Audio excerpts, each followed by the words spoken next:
Iran ने दागी 180 मिसाइलें। क्या ये सिर्फ शुरुआत है? क्या इजराइल करेगा ईरान के खिलाफ सबसे बड़ा वार? हिजबुल्लाह कमजोर, क्या अब इजराइल देगा ईरान को सबसे बड़ा झटका? क्या इस टकराव से पूरे मिडल ईस्ट में छिड़ जाएगा युद्ध? ईरान और इजराइल के बीच तनाव की लपटें अब आसमान छूने लगी हैं। एक ओर ईरान ने इजराइल पर 180 मिसाइलें दाग दी, तो दूसरी तरफ इजराइल अब पलटवार करने की तैयारी में है। लेकिन क्या ये सिर्फ एक टकराव है या फिर पूरा मिडल ईस्ट एक बड़े युद्ध की दहलीज पर खड़ा है? आज हम जानेंगे कि आखिर इस संघर्ष का क्या अंजाम हो सकता है। ईरान ने बीती रात इजराइल पर 180 मिसाइलें दागी और ये हमला लगभग आधे घंटे तक चला। अब बड़ा सवाल ये है कि इजराइल इसका जवाब कैसे देगा। इस बार इजराइल के पास जवाबी हमला करने के लिए पहले से ज्यादा खुली छूट है, क्योंकि हालात अब अप्रैल जैसे नहीं हैं। अप्रैल में जब ईरान ने हमला किया था तब इजराइल ने एक मामूली जवाब दिया था। इसका कारण था हिजबुल्लाह का बड़ा खतरा, जो ईरान का सबसे मजबूत प्रॉक्सी था। लेकिन हाल ही में इजराइल ने हिजबुल्लाह के लीडर हसन नसरल्लाह समेत कई और कमांडर्स को मार गिराया और साथ ही जमीनी स्तर पर भी हमला किया, जिससे ईरान की वो ताकत कमजोर पड़ गई है जो उसने हिजबुल्लाह के जरिए बनाई थी।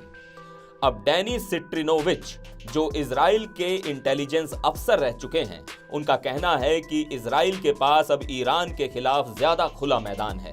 हिजबुल्लाह के कमजोर होने के बाद ईरान के पास इजराइल को रोकने की इतनी शक्तियां नहीं बची हैं। हालांकि सिट्रिनोविच के मुताबिक अमेरिका इजराइल को थोड़ा काबू में रखने की कोशिश करेगा, लेकिन इस बार इसका असर ज्यादा नहीं होगा। अमेरिकी चुनाव नजदीक होने के कारण बाइडेन प्रशासन इस बार इजराइल पर पहले जैसा दबाव नहीं डाल पाएगा। इजराइल का कोई भी कदम निश्चित रूप से ईरान की ओर से प्रतिक्रिया को आमंत्रित करेगा। ये एक ऐसे संघर्ष की शुरुआत है जिसका अंत अभी साफ नहीं है। अब सवाल ये नहीं है कि इजराइल हमला करेगा या नहीं, बल्कि सवाल ये है कि इजराइल कितना बड़ा हमला करेगा। ये कहना है पूर्व जनरल याकोव अमिद्रोर का, जो पहले इजराइल के प्रधानमंत्री बेंजामिन नेतन्याहू के राष्ट्रीय सुरक्षा सलाहकार थे। अमिद्रोर का मानना है कि इजराइल अब ईरान की न्यूक्लियर फैसिलिटीज पर भी हमला करने का विचार कर सकता है। इजराइल के पूर्व प्रधानमंत्री नफ्ताली बेनेट का भी यही मानना है। उन्होंने सोशल मीडिया पर लिखा कि ये पिछले 50 सालों में इजराइल के पास सबसे बड़ा मौका है। हमें ईरान के न्यूक्लियर प्रोजेक्ट्स और उसकी एनर्जी फैसिलिटीज को नष्ट कर देना चाहिए और इस आतंकवादी शासन पर कड़ा प्रहार करना चाहिए।